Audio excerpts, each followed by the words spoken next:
Hello guys, welcome to my channel, Jane Barana Vlog. Ito na naman po ang bago kong ipapakita sa inyo, ituturo sa inyo kung paano gumawa ng smoked fish or tinapa. Ayan guys, ganito lang guys ang ating gagawin. So ito guys, i-steam muna natin ang ating nabiling galunggong. Ayan, bali na ibabad ko na sa tubig at natanggal ko na yung mga dugo-dugo niya. Tapos, syempre, dapat dry ang ating steamer. At nalagyan ko na rin po yan ng asin. So, ganito lang ang gawin natin. I-arrange natin. Hindi makita. Bali, nilagyan ko ng konting mantika dun sa ano yan guys. Para hindi siya magdikit pag ibabaliktad natin siya.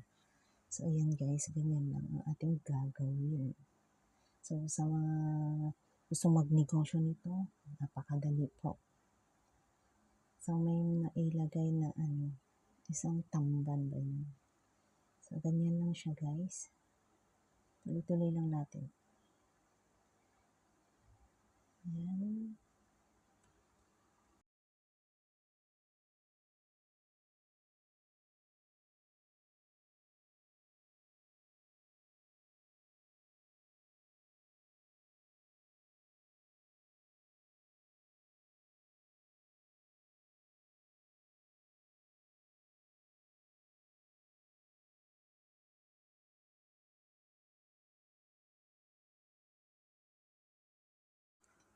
Bali, 2 hilera po yung aking nagawa.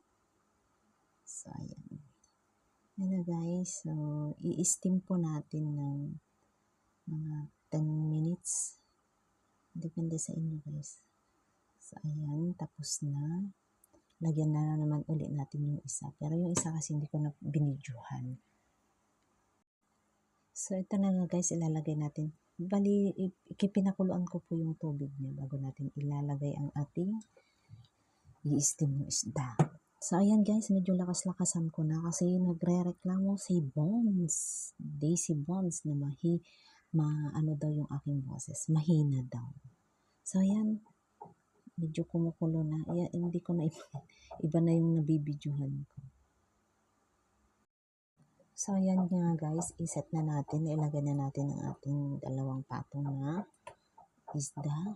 10 minutes lang po natin guys. So, ayan. After 10 minutes, ayan na po siya. So, medyo paanuhin lang natin guys. So, iset na natin kung paano natin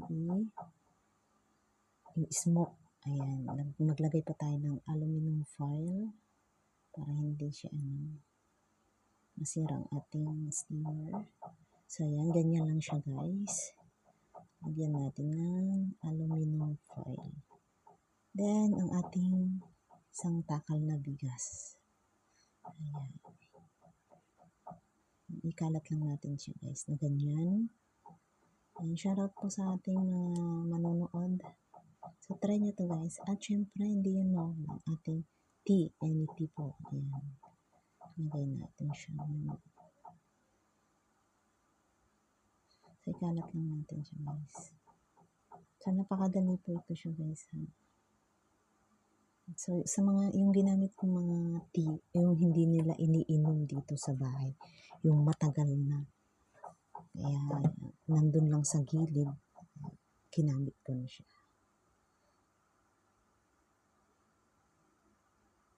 So, napakamahal guys ng dito, tinapa dito, lalo dun sa Central.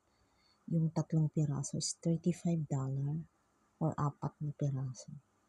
So, ikalat lang natin siya guys. Ayan.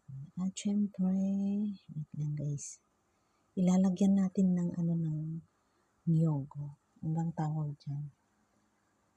Ayan. Isindihan natin guys para mas dagdag, siya, mausok ba?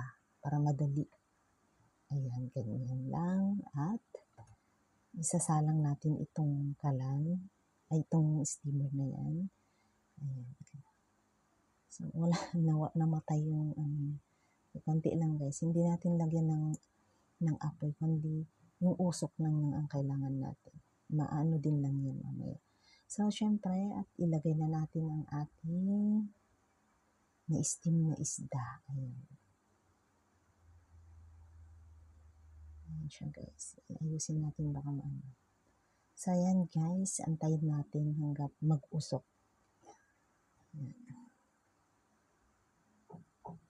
Ito na nga guys, umuusok na siya. So maganda kasi yung paglutuan itong steamer na ganito. Kasi hindi siya maano yung usok niya. So ganyan lang yung apoy natin siya guys. Para mas madami yung usok niya at mas mabilis. Wala pang 5 minuto yan guys ha. And ito na nga ang ating tinapa o smoked fish.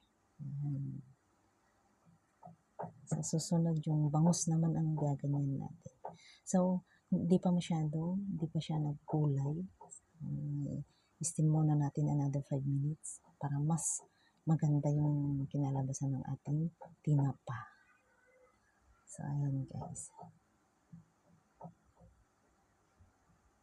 Ayan lang ang ating apoy.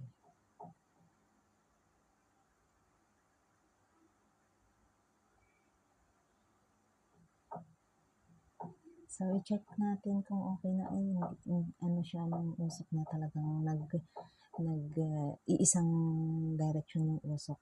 Talagang lulutuin niya yung ating isda. So, napakagandang itong steamer na ito. Santay lang natin siya guys para mas maganda yung kulay niya. Medyo itatagal natin yung ano niya. So, paliitin lang natin yung apoy. At ito na ang ating smoked fish o tinapa. Ayan na guys, bali 2 patong po yan. Ang ating napakagandang tinapa. Ayan guys. So, sa mga gustong bumili, ayan. Saglit lang guys ha, natatawanan. Tagnan natin yung nasa loob guys. Wait lang. Ano kasi itong hawak ko. Medyo malikot. Hindi ko alam kung saan ko ipepwesto ang aking camera. So, ito na nga guys, yung nasa loob din yan. Ayan, napakaganda. So, iluluto na natin guys at babaunin natin sa linggo. Ayan. Ito ng ating tinapa. Ayan, shoutout po sa inyong lahat dyan guys, sa mga nanonood ng aking premiere at shoutout kay Bones na mareklamo. Ayan. Thank you guys. Bye-bye.